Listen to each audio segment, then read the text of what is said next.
Сегодня я пишу, например, про деньги и голые попы, а актуальным это станет только послезавтра. И что же ты отвечаешь тем, которые говорят: срамота?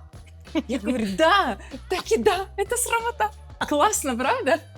Вот я смотрю на красивые ягодицы, и меня они прям восхищают. А все потому, что у меня тоже есть такие красивые ягодицы. Не умею рисовать, у меня все плохо, мне все не нравится. Вообще, какая-то криворучка. Ну вот прикинь, и у меня столько было внутренних демонов, и почему моя первая коллекция называется Stand for Your Rights? Всем привет, друзья! Вы на вайбе успеха, и сегодня мы начинаем интервью с топора. А все потому, что в Майами холодает, готовимся к зиме. Будем сегодня рубить дрова. Шуточки шучу, конечно же. Сегодня мы в гостях у потрясающей художницы, о которой знает весь Майами, и не только Майами. Я думаю, что многие люди уже различают ее картины и узнают по ее стилю. Сегодня мы в гостях у потрясающей Юлечки Доган. Привет! Привет, привет, привет, привет. Все началось с топора. Расскажи, почему именно этот символ существует в твоих картинах? Потому что топор для меня символизирует человека. Топором можно построить, топором можно сломать. Все зависит от того, как ты себя применяешь, как ты применяешь свою жизнь, да? Куда ты направляешь свою энергию, на созидание или на разрушение. Так все-таки топор — это про борьбу в твоих картинах? Топор — это про инструмент, который ты можешь применить как для борьбы, так и для созидания. Твои картины сейчас известны по всему миру. Я знаю, что ты участвуешь во всевозможных конкурсах. Я знаю, что ты участвуешь в выставках. Твои картины продаваемые, они уже пользуются огромным успехом. Ты на них зарабатываешь? Конечно. Для меня, как для бизнес-вумен, важно, чтобы то, что ты делаешь, находило свое применение. Если картины не продаются, это не значит, что я перестану их писать. Но когда они продаются, это гораздо приятнее. Что делает тебя успешной в твоей сфере? Уникальность. Вот это правильное слово, потому что очень важно отличаться. Ведь сейчас на рынке искусства очень много художников. Вот настолько их много, что вот скоро будет Art Basel, с 3 по 8 декабря будет выставка, и я, кстати, вам очень рекомендую посетить, потому что вы пойдете, и вы увидите, что картин классных, интересных очень много. И через какое-то время, минут через 10 примерно после того, как вы зайдете, все будет просто сливаться в один общий какой-то красивый фон, в красивый праздник. И картин, которые действительно запоминаются, их очень мало. Дело в том, что картина для меня, я считаю, что любое искусство, оно должно взаимодействовать со зрителем. Либо очень нравится, либо очень не нравится. Ну, то есть ко мне, например, когда я на выставках приходят, и два типа людей. Либо те, которые ух ты, либо те, которые бегом бегут, убегают подальше. И что же ты отвечаешь тем, которые говорят: срамота? Я говорю, да, так и да, это срамота. Классно, правда? Триггерит. Конечно, искусство должно триггерить, иначе какой смысл? Вот книжку ты читаешь, ты же любишь, чтобы там была какая-то идея, чтобы у тебя прям адреналинчик какой-то был, какой-то сюжет, тебя чтобы это захватывало. То же самое с картинами. Должна быть какой-то диалог, разговор со зрителем. Художник должен что-то хотеть сказать и говорить на доступном для зрителей языке в своих картинах. Именно это отличает меня, понимаешь? Дело в том, что когда есть на что посмотреть, есть о чем подумать, и есть что почувствовать. Вот это классное трио. И неважно, это будет наслаждение или это будет такой эмоциональный триггер. Вообще мои картины как метафорические карты, да? То есть они высвечивают то, что в тебе есть.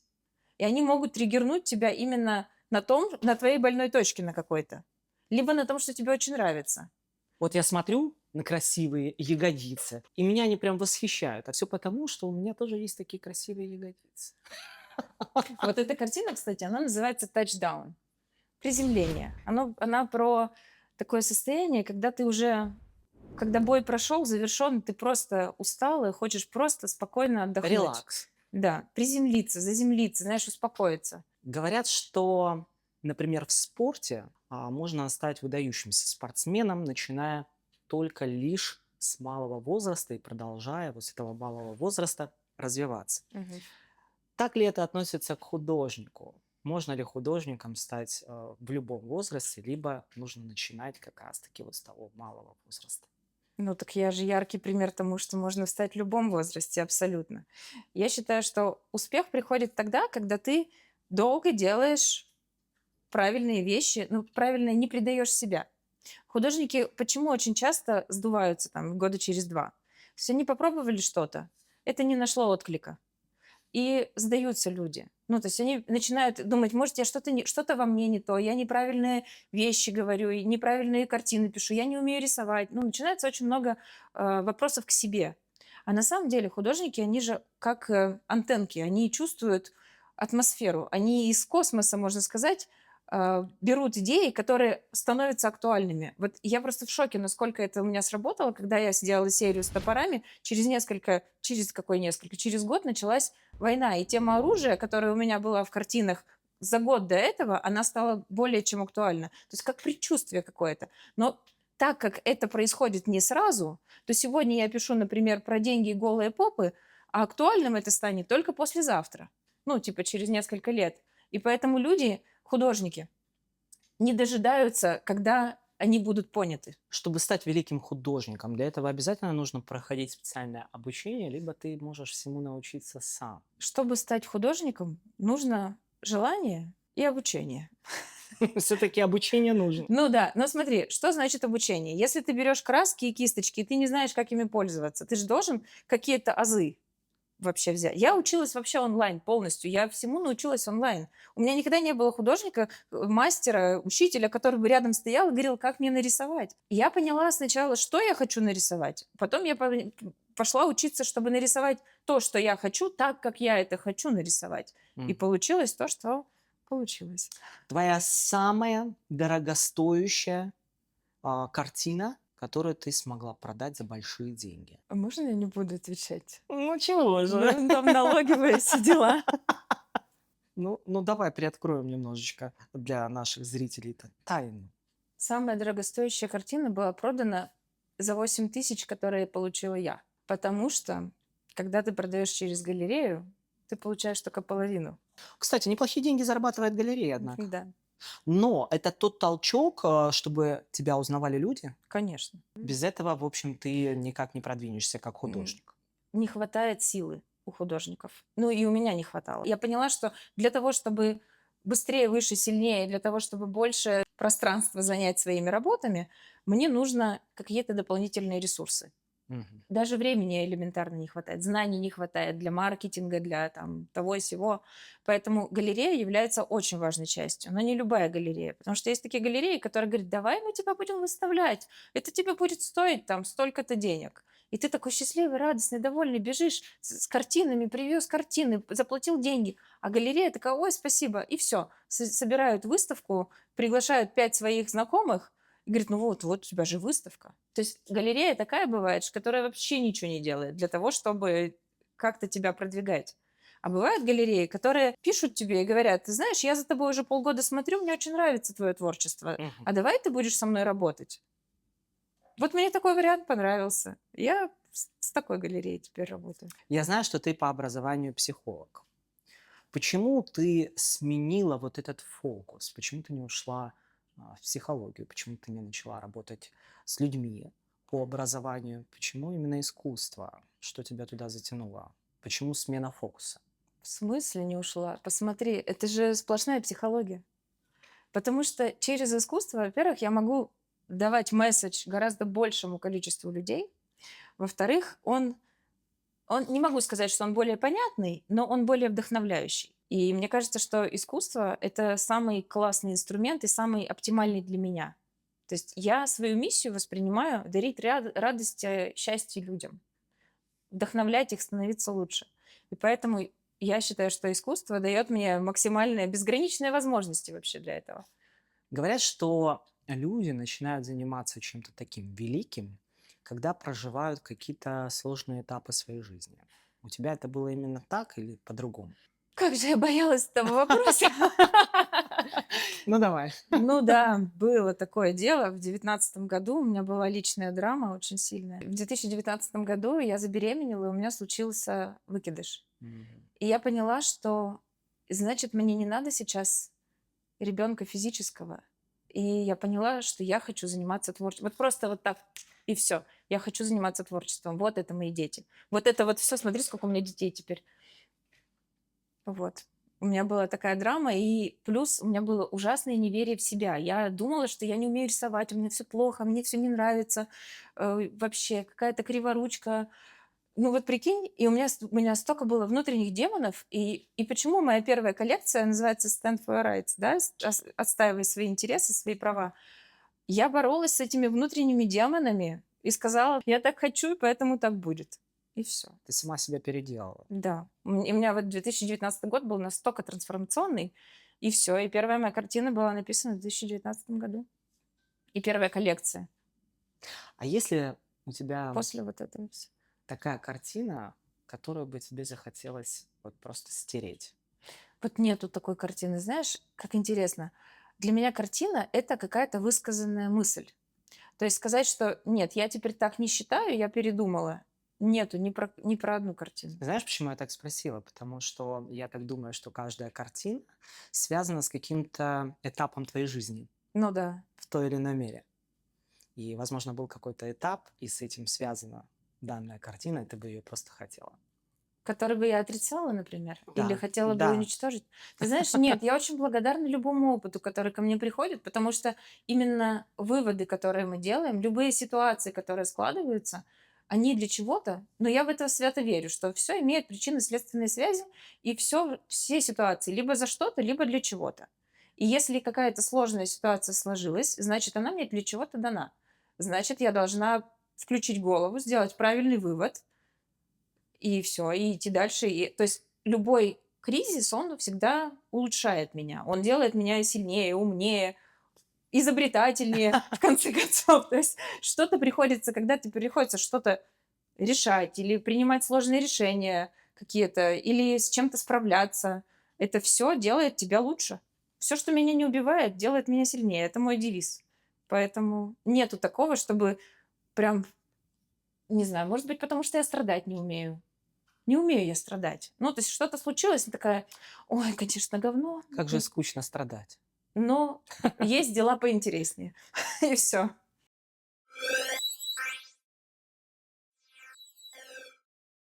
Ты говорила, что художник в нынешнее время должен отличаться. Да. Чем отличаешься ты? И расскажи немножечко про свое направление. И я отличаюсь тем, что мои картины, во-первых, несут радость, во-вторых, они яркие и позитивные, и они о том, чтобы подумать. Ну и, конечно, они визуально эстетически красивые. Все это можно объединить в направление, которое я создала. Это называется концептуальный поп-реализм. Это направление, которое создает искусство, которое помимо того, что красивое, еще и психологически сильное. То есть всегда в каждой картине есть какая-то идея, о которой надо подумать. Это не просто ты увидел и забыл через секунду. Нет, это то, что остается у тебя в голове, при условии, что это с тобой резонирует, что тебе сейчас эта тема проигрывается у тебя где-то. Получается так, что все-таки картины для тебя это, я бы сказала, иллюстрация твоей той темной стороны. Я считаю, что у каждого человека есть темные и светлые стороны. И обязательно темные стороны надо проявлять. Потому что если их не проявлять, они все равно проявятся так, как вот сжатая пружина потом выстреливает. Лучше по чуть-чуть проявлять. Ну вот нравятся мне голые жопы, ну пойду-то нарисую. Какие проблемы? Ну то есть почему я должна в себе это держать, если я могу такую красоту миру показать, правда же? И темная сторона, она... То есть ты становишься более гармоничной личностью, когда темные стороны проявлены. Ну, то есть нет у тебя кризиса никакого, нет у тебя чего-то там, что внутри копится, которое к болячкам еще, не дай бог, может привести. Я вижу в твоих картинах красные акценты. Да. Про что этот красный цвет? Про страсть, про любовь, про, возможно, какие-то другие эмоции.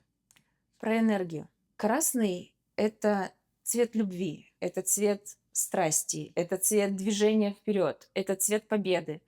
Это цвет, я не знаю, он настолько меня вдохновляет. И если ты обратишь внимание, то красный оттенок, он везде одинаковый. А что про агрессию, с которой так Агрессия. сравнивают все-таки Я этот самый забыла, что красный еще цвет? агрессия же точно. Агрессия может в каком-то Ну, нормальном проявлении? у меня агрессия может быть только в том, что я все равно это сделаю. То есть агрессивно добиваться своих целей, можно так сказать. Почему в твоих картинах только женщины, например, нет мужчин? Есть, не дорисовала. Это что новенькое? Ну, Но ведь это, раньше их ну, не было. портреты мужские я пишу, Мгм. но так как я сама женщина, а картины автобиографичные, а говорить о том, что посмотрите, как у меня яйца звенят громко, я не очень хочу. То Но я все-таки это... они есть, да, То где-то есть, там? конечно, я считаю, что лучше через женский характер это все показать. Мне так больше нравится. Все-таки каждая картина– это отражение тебя, не кого-то, не какой-то другой личности. Мы видим на твоих картинах и блондинок, и брюнеток. Это ты в разных обличиях, либо это какие-то еще другие люди. Я акцентирую внимание не на конкретном человеке, ну, я сейчас не говорю, когда я пишу портреты, например, да, а о конкретной черте характера, которая может быть у разных людей. И таким образом и блондинка, и брюнетка, и рыжая могут себя сказать, это же я, потому что они видят эту черту характера, которая есть в этой картине. Вот эти состояния ты проживаешь сама, эти состояния вытекают из твоего личного жизненного опыта. Все-таки я думаю, когда ты пишешь картину, ты не просто ее пишешь, силой написала, а вот именно с каким-то внутренним ощущением. Я думаю, что ты в каждую картину закладываешь какой-то свой глубокий смысл, проживая что-то именно конкретно в жизни. Да, это именно так. Потому что, когда я пишу картины, я обычно пишу коллекциями. То есть о чем коллекция, это то, о чем я сейчас думаю. Это то, что сейчас происходит со мной. Перед тем, как начать любую картину, я всегда пытаюсь максимально четко сформулировать, что я хочу сказать зрителю, что он должен почувствовать и понять, глядя на эту картину. И только после того, как я четко это сформулировала, я начинаю медитировать, чтобы мне пришел визуальный образ, как это должно визуально проявляться. Медитации помогают. Конечно, очень. Во время медитации приходит уже прям вот картинку. Или во сне могу увидеть, или просто вот из ниоткуда. Ну, знаешь, вот даешь задание подсознанию, оно там работает, работает, потом тебе хоп, результат подгружает. И я такая, о, точно. И все. И после этого я уже делаю себе референсы, эскизы и начинаю работать. А бывает так, когда, как это сейчас модно называть, выгорание случилось.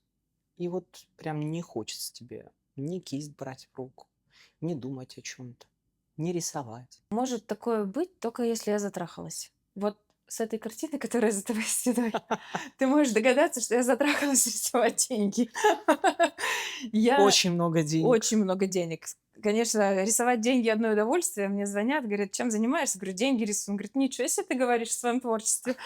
Я говорю, нет, я в прямом смысле. Но я думаю, что эта картина должна принести столько же денег, сколько там нарисовано. Ну, да я тоже так думаю. Ну, в общем, смысл в том, что когда мне приходится делать что-то очень долго одинаковое, или я долго работаю с одной картиной, вот тогда я могу устать от этой конкретной картины. Но я могу переключиться на другие. Я обычно оптом пишу. Там 5-6 картин у меня в работе одновременно. Если от какой-то устала, я могу ее отложить и поработать с другими, потом вернуться. А так, Сколько чтобы... занимает вообще времени вот такая картина? Ну, часов 160, наверное, вот здесь я провела. 160 часов наедине с мольбертом. Это идеально вообще.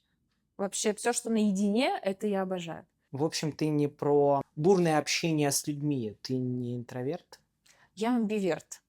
Я и вашим, и нашим. Я очень люблю быть наедине. Я восстанавливаюсь, когда я наедине, когда я там занимаюсь чем-то, вот или творчеством, или на море поеду на серфинг, или побегать пойду одна в лес. Но в то же время я очень люблю общение. И вот у меня этот баланс такой. Балансируешь. Да. Я вот сейчас выставка, например, какое там уединение? Там только в путь. Фестиваль идти. Сколько дней Придётся вообще длится вот это все мероприятие? неделю. выставка?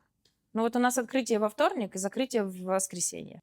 Для 6 дней. каждой выставки ты готовишь какую-то определенную картину? Или это прям серия картин? Ну вообще у меня нет такого, чтобы я писала прям к выставке. Ну вот эту я картину писала к выставке. Я хотела, точнее, ее закончить к выставке. Но нет такого, чтобы я... Вот выставка, и поэтому я пишу. Я пишу просто потому, что я пишу. Ой, выставка как раз, вот есть что выложить, есть что показать, есть что выставить. Опять же, зависит, да, в Майами там можно побольше голых жоп как сказал Сальвадор Дали, нам надо больше красивых задниц. А в Красота спасет Палм-Биче, мир. да, а в Палм-Биче там что-то более спокойное. То есть в таком плане я стараюсь, чтобы у меня и туда, и сюда было на все случаи жизни. А возможно ли в будущем такое, что ты начнешь проводить какие-нибудь курсы психотерапии или какие-нибудь, как это сейчас модно, ретриты, где будут присутствовать твои картины, где будешь присутствовать ты, например, как какой-то оратор, который будет рассказывать людям о том, как им нужно жить или как им нужно а, быть в той или иной ситуации. Видишь ли То ты есть, себя в будущем таким человеком? то есть ты вопрос на самом деле про вернусь ли я к психологии в прямом смысле этого слова? Да. Я думаю, что у меня сейчас в планах нет такого. Я, я бы не хотела проводить, там, не знаю, лечить голову человеку тет-а-тет. Потому что я считаю, что мне надо масштаб. Нет, То я не есть ты вижу. считаешь все-таки масштаб, проводя 160 часов наедине сама с собой, со своими мыслями, Да. для тебя это Вот масштаб? это масштаб. Вот это даже не про масштаб, а про правильное вложение энергии. Потому что, ну, я не знаю, я не вижу себя в качестве психолога, который учит людей жить. А Вот кем ты себя видишь через 3 года, например, через 5 лет? Кто такая Юлия Долан через 5 лет? Юля Доган через 5 лет — это примерно как Джефф Кунс. Нет, я вижу продвижение концептуального поп-реализма. Я вижу успех коммерческий в искусстве, в бизнесе. Я вижу себя очень гармоничной, радостной, счастливой и богатой личностью. В принципе, меня это абсолютно устраивает, это видение. А может ли быть так, что в один прекрасный момент, как и когда-то, в тот момент, когда ты начала только рисовать, сменится твой фокус, сменится точно так же фокус на что-то другое в будущем? Жизнь показывает, что вообще не зарекайся никогда. Поэтому я не знаю, я не могу сказать, что будет завтра. Я не знаю, как сложатся обстоятельства. Я могу говорить только вот на сегодняшний день. Мне очень нравится делать то, что я делаю. Я получаю от этого огромное удовольствие. Я вижу результат, я вижу радостные глаза клиентов, которые говорят: «О май гад, это же я беру, заверните, привезите». Вот, вот это мне нравится. И я не знаю, что будет потом. Я не знаю. Все может быть. Может быть, я решу, что все, надоело. Я все сказал. До свидания. А вот на твои работы больше спроса у русскоязычных потребителей или у англоязычных? Вообще нету статистики у всех. Вот и там, и русскоязычные покупают, и на выставках, например, покупают англоговорящие. Но местные локал. А если мы будем сравнивать страны постсоветского, да, пространства и, например, здесь, на Западе, Америка, где больше ценится искусство такого вида? Здесь или В там? Америке. Но так как мое искусство — это все-таки концептуальный поп-реализм, Мгм. ну, поп-арт — это, конечно, Америка родина поп-арта. Энди Уорхол создал это как Мгм. направление, выделил как направление. И поэтому, конечно, в Америке вот именно то, что я делаю, это для Америки очень-очень подходит. А если к тебе попросятся на обучение и захотят у тебя перенять вот весь, весь этот масштабный твой проект, будем называть его Мгм. так, и найдутся люди, которые захотят продолжать этот путь поп-реализма, Мгм. ты возьмешься за это обучение? Наверное, да. Потому что я очень верю в это направление, и я считаю, что современному обществу сейчас это очень нужно. Очень нужно искать энергию в чем-то, да, в том, что такое искусство? Это то, что тебя окружает каждый день. Картины, которые висят у тебя дома, это то, на что ты смотришь каждый день. Это работает как аффирмация. Если у тебя висит там, не знаю, повешенный человек, вряд ли тебе сильно жить будет хотеться после этого, понимаешь? Если у тебя что-то жизнерадостное, что-то красивое, то, что тебе нравится, и то, в чем ты черпаешь энергию, вот это важно. И я за то, чтобы создавать такое искусство. Поэтому если, не если, а когда ко мне попросятся на обучение именно вот и этому направлению, я с удовольствием. Я видела твои картины, и на них изображены разные виды оружия, не только топор, Мгм. это и всевозможные оружия, из которых можно стрелять. Мгм. Да. Какой смысл ты закладываешь? Почему сегодня не топор, почему завтра это снайперское ружье, например? Снайперская винтовка у меня присутствует в картине постановка целей. Потому что, когда мы ставим цели, нам очень важно прицелиться. Ты топором не попадешь туда, куда нужно, в ту самую цель, особенно если она далеко. Поэтому снайперская винтовка, это же с 2 километров ты можешь попасть в кольцо. Поэтому, Какая все-таки вот глубокая мысль. да. Я очень тщательно продумываю всегда все детали. У меня нет никогда ни одной лишней детали на картине. Я могу объяснить абсолютно вот откуда эта запятая появилась, откуда вот это, там, не знаю, квадратик нарисован, я не знаю. Красные лодочки. Всеми так любимые на твоих картинах. Все всегда ждут эти красные лодочки. И, кстати, ты сегодня сама сидишь в них и демонстрируешь Да. нам. Какой смысл в этих красных лодочках? Красные туфли — это привлечение внимания, и это энергия, которая у тебя от губ через руки, через ногти идет до пяток, ну, то есть до туфель. Когда ты в туфлях, ты же совершенно по-другому себя чувствуешь. Ты совершенно по-другому держишь осанку. Женщины, когда носят туфли, когда надевают туфли, они выпрямляют спину, они становятся уверенными в себе. А когда они надевают красные туфли, они звезда вечера всегда. Ты закладываешь в картины смысл сильных женщин. Да. Сильных, независимых И счастливых при этом. и счастливых. Но так как ты психолог по образованию, то, я думаю, ты знаешь не понаслышке о том, что мужчины боятся сильных женщин. Есть такой момент. Ну хорошо.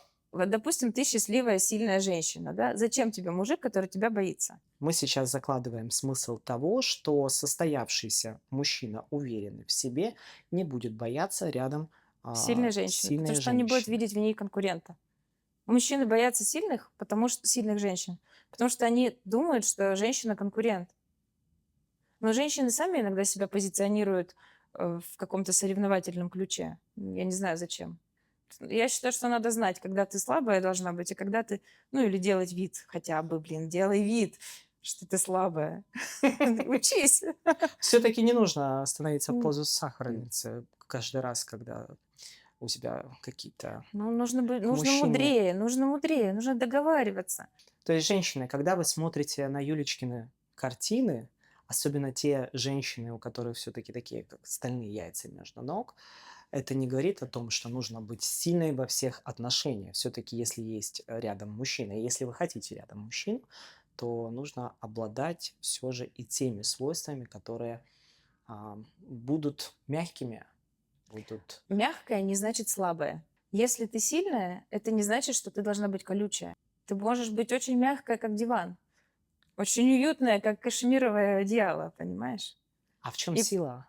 А сила в том, что ты всегда знаешь свои границы, и ты не даешь их нарушать. То есть у тебя есть четкое понимание и картина мира сложившаяся. И когда кто-то вторгается в эту картину мира и пытается тебе причинить какой-то дискомфорт, ты знаешь стоп-слово. А когда ты просто всегда добрая и, не знаю, все прощаешь, все позволяешь, об тебя будут ноги вытирать. А если ты будешь все время «я сказала», Тогда тогда ты не Топор сможешь, достала? да, тогда ты не сможешь, то есть добрым словом и пистолетом можно сделать гораздо больше, чем просто добрым словом. Иметь оружие не значит его применять. Иметь силу не значит ее применять. Сейчас в актуальное время наше какими качествами неотъемлемыми должна обладать женщина, которая хочет добиться успеха? Говорят, что успех это не равно про семейное счастье. Ну, у каждого же свое понятие успеха. Мне кажется, успех прежде всего в самореализации. То есть вот в какой роли ты хочешь себя реализовать. И успех — это действие, которое ты То есть это результат действий, которые ты прикладывала. Чтобы добиться успеха в чем угодно, нужно проявлять желание, настойчивость. Вот настойчивость, мне кажется, это самое главное вообще. Без настойчивости ничего не получится.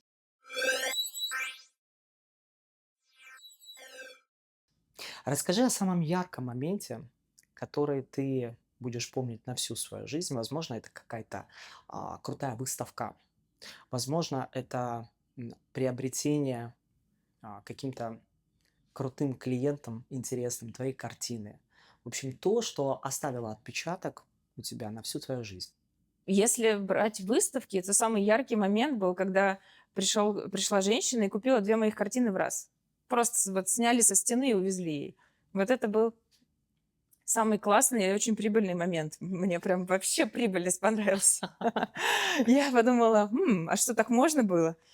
Вот это мне очень понравилось. Это тебя Это зарядило? эт Все-таки деньги это Конечно, энергия. деньги — это энергия еще какая, конечно.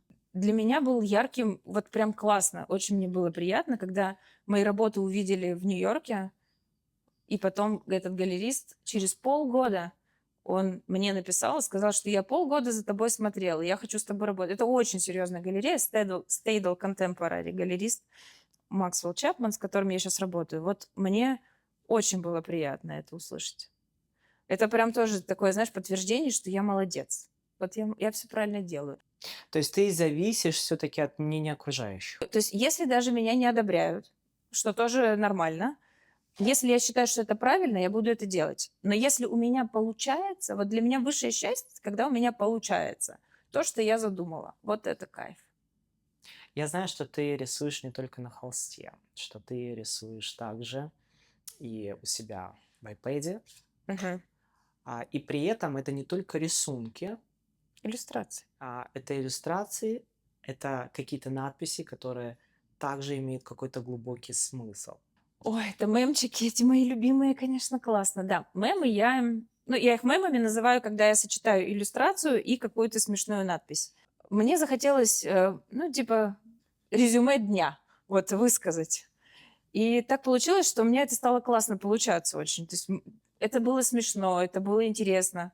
Плюс я как раз купила iPad, думаю, а чем мне так порисовать? Порисовала, нашла свой стиль быстренько и стала это делать. Мне это очень понравилось. Это было новое направление.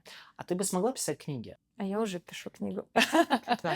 Я считаю, что я могу сделать все, когда у меня есть о чем сказать. То есть книгу, картину, все что угодно.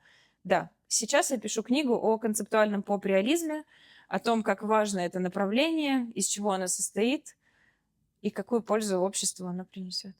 Ты думаешь, что именно вот этот поп-реализм, он будет актуален еще долгое время? Да, я уверена, потому что это дает, понимаешь, это как в бизнесе, да? Бизнес, он должен решать проблему клиента, тогда он актуальный и нужный. Так вот, сейчас то, что я вижу, современному обществу очень не хватает вдохновения из простых вещей, потому что все эти лайф-коучинги, все эти психологические курсы, они слишком тяжелые, не каждый может это переварить.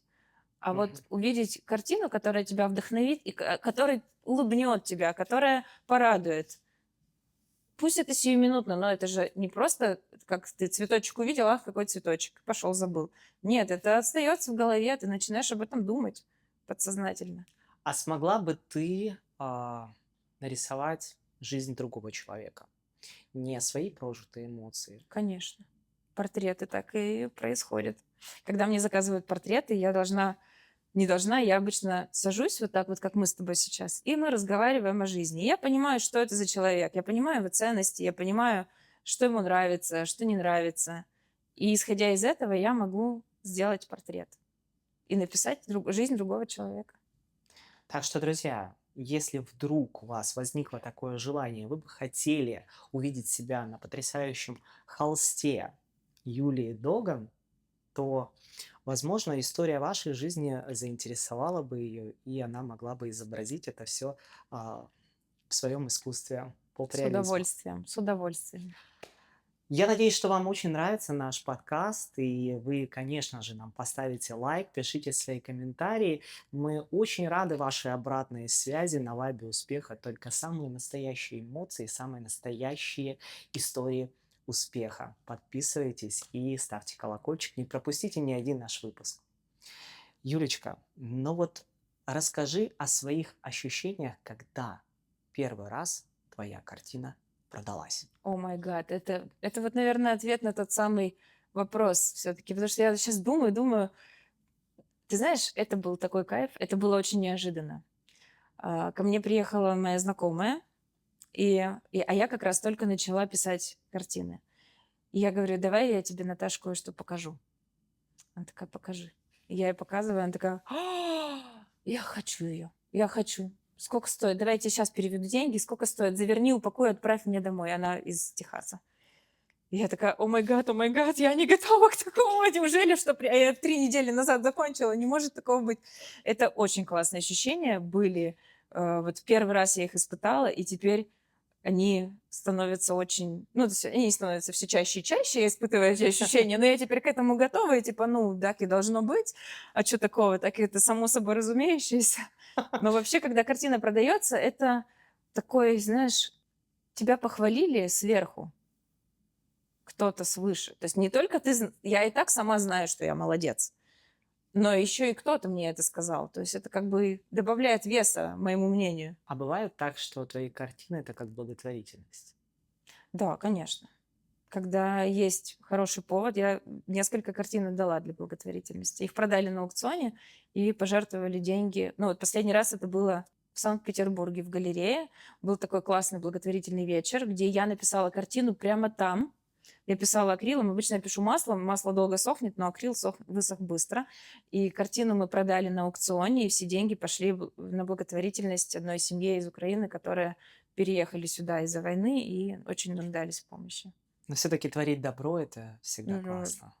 Вот я очень часто думаю, прям все время о том, что когда тебе дан какой-то дар, ты обязательно должен делиться с людьми им. Вот нельзя только брать, надо отдавать. Вот чем больше я отдаю, тем больше я получаю, тем больше счастья я испытываю. В каждой твоей картине, помимо смысла скрытого, который мы видим, каждый элемент, имеющий какой-то смысл, мы также можем наблюдать скрытые слова. Как мы выяснили, каждая такая картина, которая имеет свое загадочное слово, имеет какой-то смысл. И сейчас за моей спиной вы видите картину, которая также имеет смысл. И прочитайте это слово и напишите в комментариях, что вам удалось прочитать. Мы сейчас говорим о коллекции леттеринг. Леттеринг — это искусство написания букв разными способами. Первый взгляд, то есть мы просто видим красивые ноги, да, там, в красных туфлях, но ты должен чуть-чуть остановиться и посмотреть глубже, как вот во все вокруг в мире. Когда мы чуть-чуть останавливаемся и смотрим глубже, мы видим гораздо больше. Вот это вся коллекция про то, чтобы увидеть больше, чем тебе кажется. Я хочу понять картину с белыми перчатками. Вот эти белые перчатки, Да. что они означают? Они означают, что не надо оставлять следов нежелательных, не Убийства. пачкать руки. Не надо пачкать руки. Не надо пачкать руки. Деньги. Существуют также на многих картинах. Доллары. Да. Ты прям не скупишься на их количественный раз. Я щедрая душа. Вид даже Приносят ли твои картины деньги? приносят. Не Конечно, только тебе, но всем и тем, приносят. кто их приобрел. А вот ты знаешь, да, вот у меня есть коллекция, называется «Ресурсное состояние». Там женщины сидят на чемоданах денег. Короче, половина коллекции продана. И люди, которые купили, я потом спросила, ну расскажи мне, вот как изменилась твоя жизнь? Он говорит, ты понимаешь, возможности, вот просто вот из ниоткуда появляются возможности. А почему? Потому что то, что мы видим, это как аффирмация, да? То есть ты видишь, что деньги легко, что они с неба падают, что у тебя есть 2 чемодана денег, на которых ты спокойно сидишь, ты можешь очень себя комфортно и спокойно чувствовать в этот момент. И это действительно работает. То есть это работает с твоим подсознанием. Мозг настраивается на то, что все хорошо и спокойно. А бывает ли так, что видят твои картины, а потом видят тебя, и у людей происходит в голове какой-то спор? Ты ли это нарисовала, эти картины, или нет? Или все-таки люди, видя тебя, понимают, что ты всецело подходишь под образ этих картин, что ты их составляющий? Часто очень на выставке в галерее, ну, в галерее или там на большой выставке очень много картин художников, да, и много там людей. И обычно ко мне подходят и говорят, а это вы нарисовали? И показывают на мои картины. То есть люди настолько считывают меня, мой образ, мою личность, что только я могла вот это вот всё создать. Нет вообще никакого когнитивного диссонанса. Абсолютно. А поддерживает ли вообще семья тебя вот Очень. в этом? Мама, муж. Да, это да. Вот я считаю, что поддержка — это вообще основа.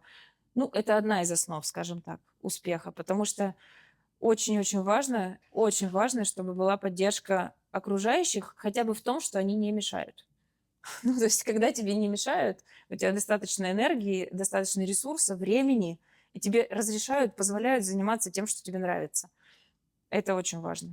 Как реагировать тем людям, которые видят себя вот художниками, например, Мгм. возможно, подростки, и они говорят о том, что мы хотим быть художниками своим родителям, но родители не воспринимают этот дар как то, что может принести в будущем их ребенку деньги. И говорят, да прекрати, лучше вот будь каким-нибудь экономистом. Ну что там этим художникам? Копейки будешь зарабатывать. Ну вот у меня есть такая хорошая фраза, которую я очень люблю. Я все равно это сделаю, с тобой или без тебя. Просто с тобой будет быстрее. Если я что-то решила, то я это все равно сделаю. Но в подростки, они же зависимые, да, то есть когда ты находишься в зависимом положении, ты должен искать какие-то компромиссы. Нельзя себя предавать. Вот когда себя предаешь, потом так по башке прилетает, просто ужасно. Надо, если хочется рисовать, ну рисуй. Это же не занимает какого-то бешеного количества денег, ну, там, времени. Тут час в день сел, порисовал. Если так сильно хочется. Я считаю, что надо фундаментально подходить к искусству. Если ты решил, что искусство становится частью твоей жизни, основной частью, тогда очень надо структурированно подходить к этому как к бизнесу. О чем я буду писать? Кто моя целевая аудитория? Что я хочу сказать этому миру? Ну, не писать просто сегодня я нарисую натюрморт, завтра у меня, не знаю, пейзаж морской, послезавтра портрет человека, а потом я буду рисовать, я не знаю, там что, звезды и космос. Ну, должен какой-то у тебя быть Все-таки одна стиль, цель. стиль должен, нужно формировать стиль. Прям вот Узнаваемость. сразу, да. Потому что не будет стиля, если ты не будешь писать одинаково, я не говорю одно и то же, я говорю одинаково, одинаковым способом. Не будет узнаваемости. Не будет узнаваемости, не будет никакой карьеры.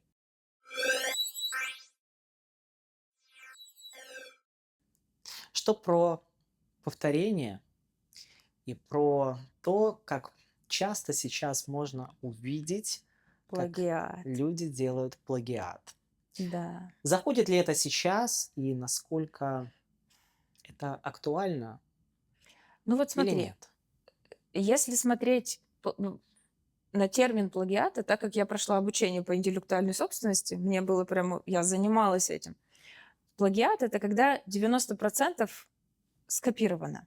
Но на самом деле, что делают художники? Они увидели картинку в Пинтересте, ой, какая картинка, возьму-ка я нарисую. И пытаются потом выдать за свое. Не надо так делать. Ты можешь тренироваться, разные стили пробовать, разную технику пробовать, но не надо говорить, что это твое, что это ты сам придумал. Плагиат — это, ну, как бы удел новичков, я бы так сказала. Это не супер плохо, потому что ты должен... Все мастера великие стали мастерами великими, потому что они повторяли у более великих. То есть ты должен, когда ты учишься, но ты должен понимать, что я сейчас повторяю. Это не сделает, это не станет моим стилем, это не даст мне ничего, кроме техники, это повторение не даст, по сути. Просто я научусь рисовать еще вот так же. И все. Видишь ли, Карьеры не построить с плагиатом. учитесь фантазировать. Точнее, наверное, даже не учитесь и не бойтесь своих фантазий. О, это вообще классно. Вообще не надо ничего бояться. Что бояться? Ведь зачастую мы думаем, а вдруг кому-то это не понравится. Зачастую люди так зависимы от чужого мнения. Очень зависимо, да. И из-за этого многие просто не могут Ну, нужно быть показать себя собой. на А как полную ты будешь катушку. уникальным, если ты не будешь говорить о том, что тебе нравится? Как ты вообще себя будешь выражать, если ты не будешь показывать то, что для тебя важно? Как ты станешь художником? Сейчас в эпоху искусственного интеллекта Мгм. зачастую многие пользуются генерацией картинок ChatGPT. Пользуешься ли ты этими лайфхаками, будем их так называть, в данное время, либо все-таки ты противник искусственного интеллекта, и ты предпочитаешь свой собственный интеллект? Я предпочитаю свой собственный интеллект, когда речь касается о создании искусства. Я не хочу, чтобы какая-то бездушная компьютерная программа говорила мне, что мне нарисовать. Ну, то есть по сути, когда ты делаешь запрос на генерацию картинки, ты же ведь просишь, чтобы за тебя придумали, а зачем тогда я нужна? Нет, я не генерирую, у меня ни одной нет картины, которую бы я сгенерировала в в программе для искусственного интеллекта. Единственное, что я могу сделать, это, например, сделать запрос у чата GPT, напиши мне маркетинговый план. Вот такая-то картина, например. Или там, вот мне надо так рекламу настроить, помоги.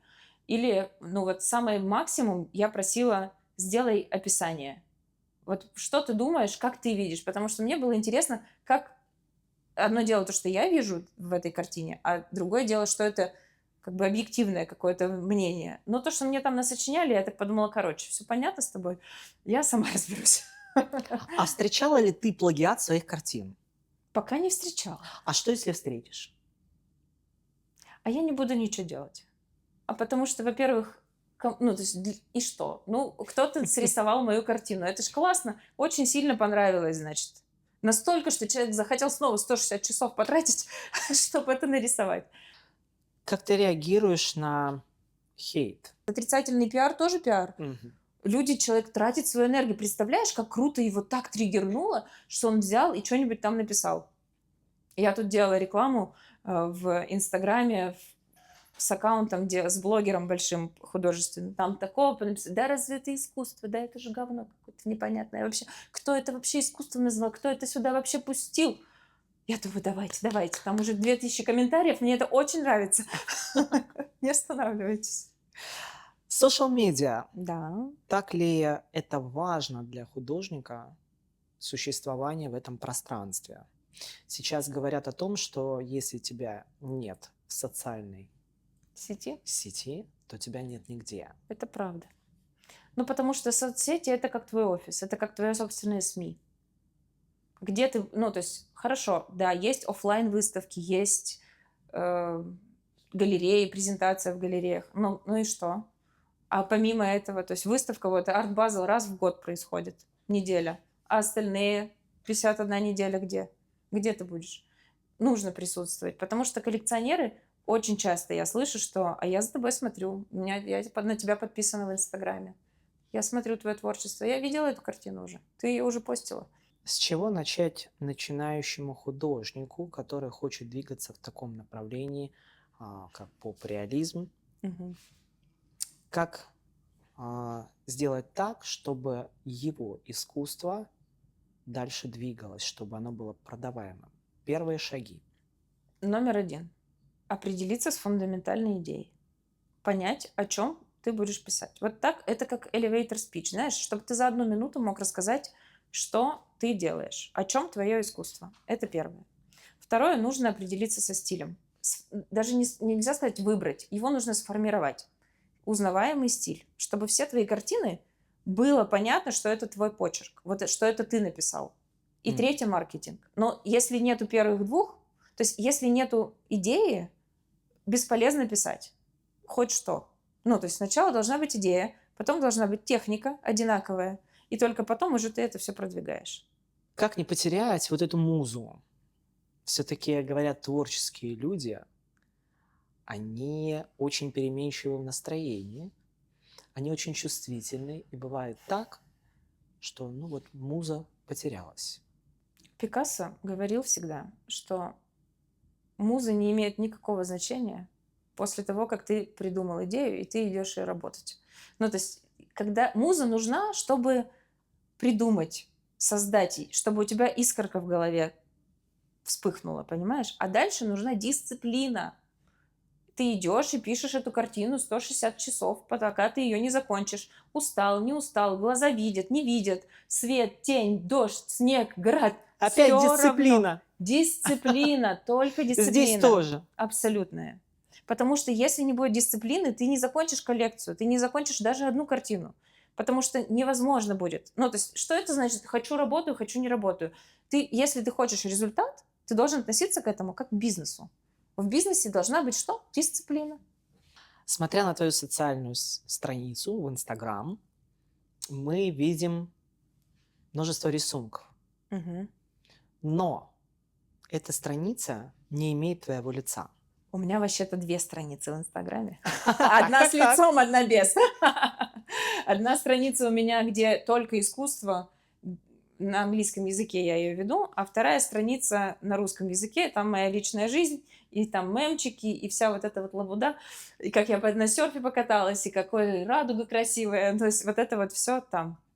Дело в том, что у меня была дилемма, я не знала, как мне вести Инстаграм, потому что у меня и такая есть аудитория, и другая есть аудитория. Я решила разделить, то есть американская аудитория — это искусство, им интересно искусство, а всем остальным интересна личность, пожалуйста. Давайте там Все-таки личность общаться. интересна. Конечно. Ну, тем более моя личность. Но у тебя очень яркая личность, и ты сама достаточно яркий человек. А где ты заряжаешься? Что тебя вдохновляет, что тебя наполняет вот этой энергией продолжать дальше свое искусство? Во-первых, я очень люблю жить. Мне так жизнь нравится, я так кайфую от этого. У меня очень много энергии, которую нужно куда-то применять. Часть энергии уходит на картины, но мы же всегда устаем, ну, то есть лучший отдых — смена деятельности. Поэтому, как говорится, надо иметь 3 хобби. Одно хобби тебе приносит деньги, другое поддерживает в форме твое тело, и третье хобби душу тебе лечит. Так вот, искусство душу мне лечит и деньги приносит. А тело мое поддерживает серфинг. Я очень люблю серфинг. Я начала 2 года назад. И сейчас, когда я чувствую, что все, я больше не могу. Я могу вот недавно закончила эту картину, легла вот так вот на полу в мастерской. Я больше не могу. Села, открыла приложение, посмотрела, какие волны сегодня чудесные. Все, через полчаса я уже была на доске в океане. А может быть так, что мы скоро увидим, например, серфингистку на красивых красных шпильках А мы уже на серф? видели. Это коллекция прошлого года. Вы что, не в курсе? У меня целая коллекция сделана, да, про серфинг. Могу принести, у меня там стоит картина. Мы обязательно разместим. И Конечно. где-нибудь здесь У меня, сейчас увидят люди, потому что я на самом деле не знала, я просто сейчас да? это взяла вот из Да. космоса. Да, Мы просто обязаны здесь где-то разместить. покажу с удовольствием. Причем эти картины, они тоже с очень глубокой психологической темой. Одна из них называется Freedom over Fear, то есть свобода выше страха. Потому что серфинг очень часто про страх, про борьбу со страхом, когда ты видишь эту огромную волну, которая рушится на тебя, например, когда ты вовремя не доплыл или переплыл. Вот. А также с тем, что нужно принимать падение и проигрывать, потому что ты не можешь проехать каждую волну. Какие-то тебя замесят по полной Как и программе. жизнь. Как и жизнь. Понимаешь, в серфинге я нашла столько философии жизни, ты не представляешь. Уметь ждать, уметь выбирать волну правильно, ждать, когда придет сет. Умение вот эту вот энергию, которая тебя подхватывает, устоять. То есть вот пришла волна, все, правильный момент. Не проеби ты его. Ты используй его. Лови момент. Лови момент, да, пользуйся. Вот оно, вот. Умей падать, умей проигрывать, умей повторять, умей уступать. Видя вот эти картины с множеством денег, у меня такой вопрос. Меняют ли деньги людей? Деньги людей не меняют, но они проявляют все их качества, которые скрыты. У тебя есть сила сделать все, что ты хочешь. Вот куда ты эту силу применишь? Кто-то применит силу, чтобы отомстить. Вот представь, у тебя безграничная власть. Что ты будешь с этой властью делать? Деньги точно так же. Это безграничная власть. То есть деньги всего лишь подсвечивают внутренние качества человека. Да. Они им придают краски, они их увеличивают. А если бы ты сейчас получила неограниченный денежный банковский счет, куда бы ты направила О эти май деньги? гад, у меня вот такой бизнес-план прописан уже в карте желаний на этот счет. Я очень хочу сделать музей концептуального поп-реализма. Я хочу собрать всех художников, которые примерно в этом направлении пишут, объединить. Я очень хочу, чтобы искусство, то есть искусство для меня это такая важная психологическая часть жизни, не только моей, но и человеческой. Вот я хочу в искусство деньги направить. Про спорт. Ты говорила, что во время бега к тебе приходят какие-то вот такие мысли, вдохновения. Спорт – это неотъемлемая часть жизни успешного человека. будем так говорить. Да, и успешного художника тем более, потому что когда ты 160 часов сидишь с этой картиной, у тебя спина отваливается просто, если у тебя нету хорошего мышечного корсета, просто физически будешь уставать. Спорт же, он дает энергию очень сильно. Когда ты занимаешься спортом, у тебя очень много энергии, ты как генератор, все время ее производишь. И получается, что ты можешь делать очень много всего одновременно, и тебе на все хватает сил. Нет такого, что ты лежишь такой, о май гад, сейчас умру, как дышать? Вообще нет.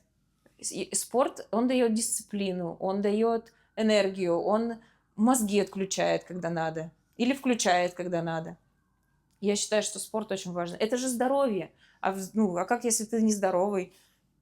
Ты же сдохнешь, пока ты будешь Будьте что-то здоровы, делать. занимайтесь спортом. Мы, конечно же, несем полезность в наших интервью Конечно.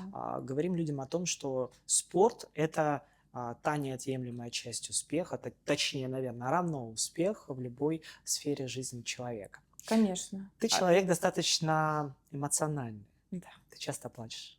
Вообще нет. Нет. Я могу только заплакать, если я так ржу, что у меня аж слезы потекли.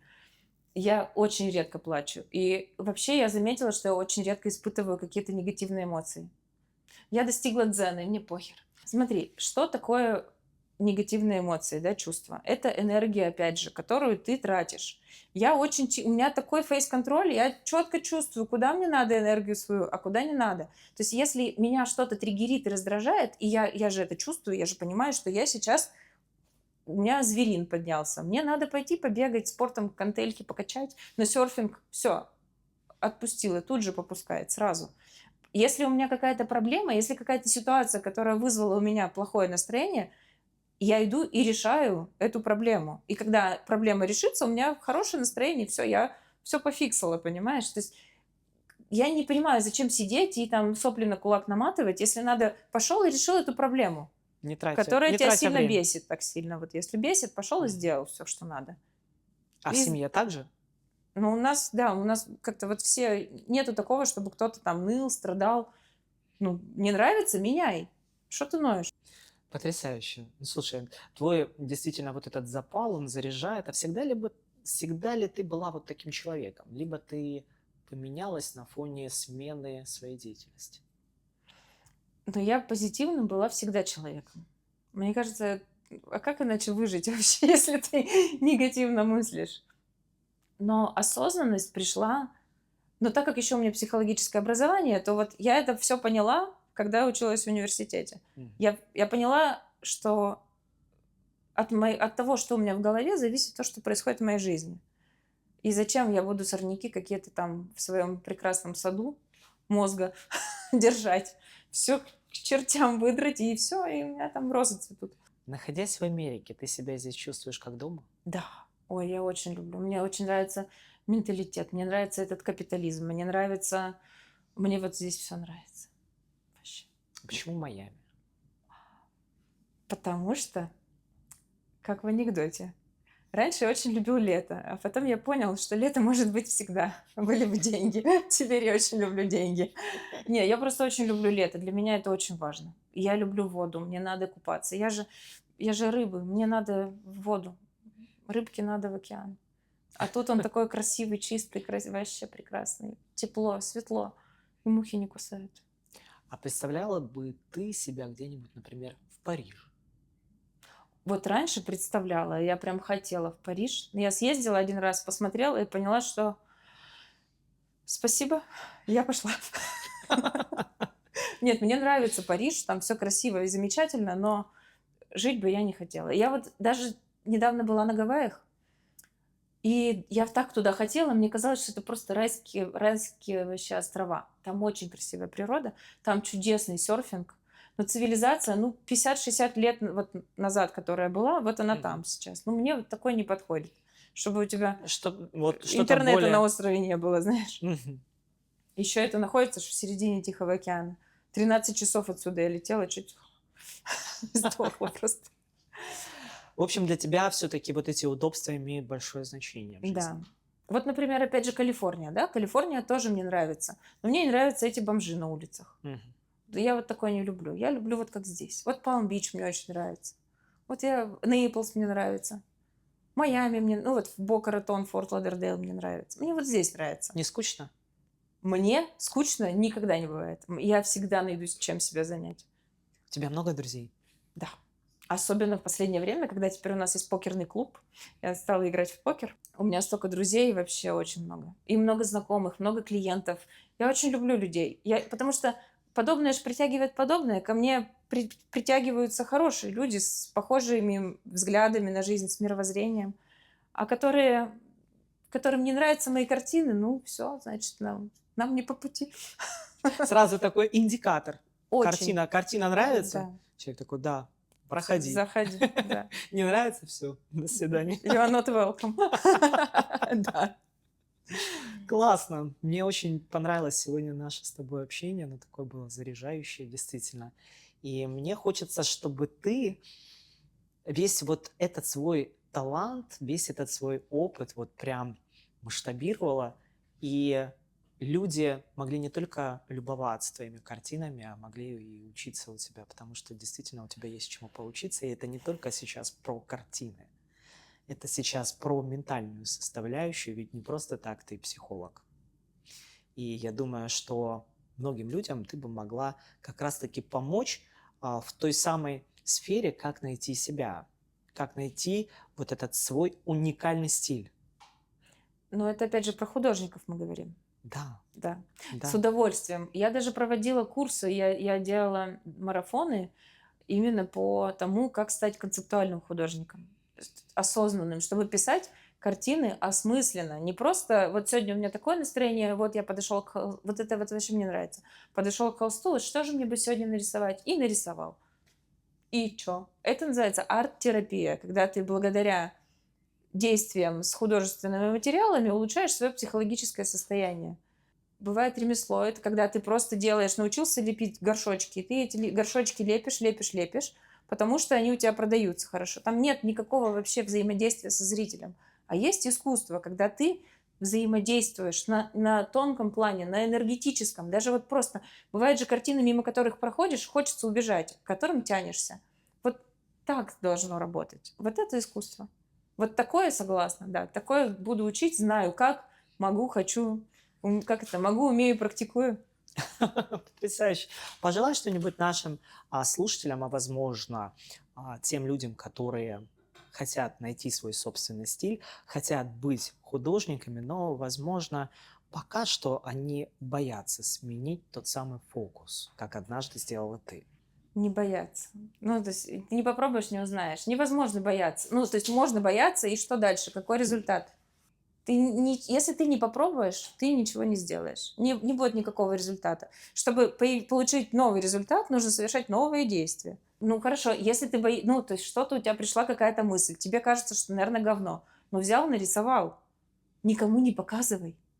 Нарисуй сначала. Потом посмотришь, так ничего так получилось, классно. Или, да, говно, взял и сжег там, не знаю, залил бензином, подпалил, не знаю. Ну, или просто перерисовал. Вообще в искусстве я не понимаю вообще смысла бояться чего-либо. И это же не хирургическая операция, где ты попробовал, провел эксперимент, человек умер под твоим ножом. Тут никто не умрет. Это все такое очень безопасное поле, пространство для эксперимента. В общем, друзья, посыл сегодня такой: не бойтесь жить, не бойтесь показывать свою яркость. Конечно. Будьте яркими, светите, освещайте свой талант и не бойтесь осуждения других людей. Миру и так на вас пофиг. Вы еще и скромная. Это вообще. Классно. Огромное тебе спасибо, дорогая, за столь потрясающее интервью. Мы сегодня прям погрузились в мир искусства, мы сегодня погрузились в мир тебя. Спасибо Ты тебе нам большое. сегодня приоткрыла, скажем так, те двери, в которые еще, я думаю, никто не входил. Надеюсь, дайвинг был приятным. Было классно, было так Спасибо. по-душевному. Наш канал тебе желает огромного процветания. Пусть то, что ты делаешь, продолжает радовать и вносить вот эти эмоции классные в жизнь людей. Огромное тебе спасибо. Спасибо тебе огромное. Это так приятно. Мне было очень интересно. Немножко были, конечно, вопросы, которые заставили меня задуматься. но мне настолько с тобой комфортно, ты такой приятный человек, у тебя такая энергия классная. Спасибо тебе огромное. С Ты любовью. умничка. А еще ты же меня вдохновила заниматься Кстати, спортом, и я кстати, похудела да, на это 11 так классно. килограмм благодаря твоему такому вот встрече с тобой и разговору нашему тогда на радио. Это было чудесно. Слушай, когда ты мне написал, на самом деле, то, что ты сделала такой результат, и я прям думаю, вау, ну как же классно. Да. Как же классно, что не только ты вдохновляешь людей, Про вдохновение, да? да, Вот как и то, вдохновлять? что ты ловишь вдохновение от кого-то другого, и я была этим вдохновителем, и я Да. безумно этому счастлива. Друзья, не забывайте подписываться на наш канал, не забывайте подписываться на потрясающую Юленьку. Мы обязательно приложим ссылку ее Инстаграм, вы можете полюбоваться ее работами. Ну и, конечно же, приходите на потрясающую выставку Art Basel. Да, контекст Арт Майами. Я участвую. Там Арт Базел это неделя. Это очень много выставок одновременно проходит. Я буду в контексте. Это прям в даунтауне Майами. Там 2 выставки: Арт Майами и контекст. Они вместе. Вот приходите. Не пропускайте эти потрясающие действия, где вы можете насладиться вот таким интересным искусством. Будьте с нами, и спасибо, что нас смотрели. Всем пока.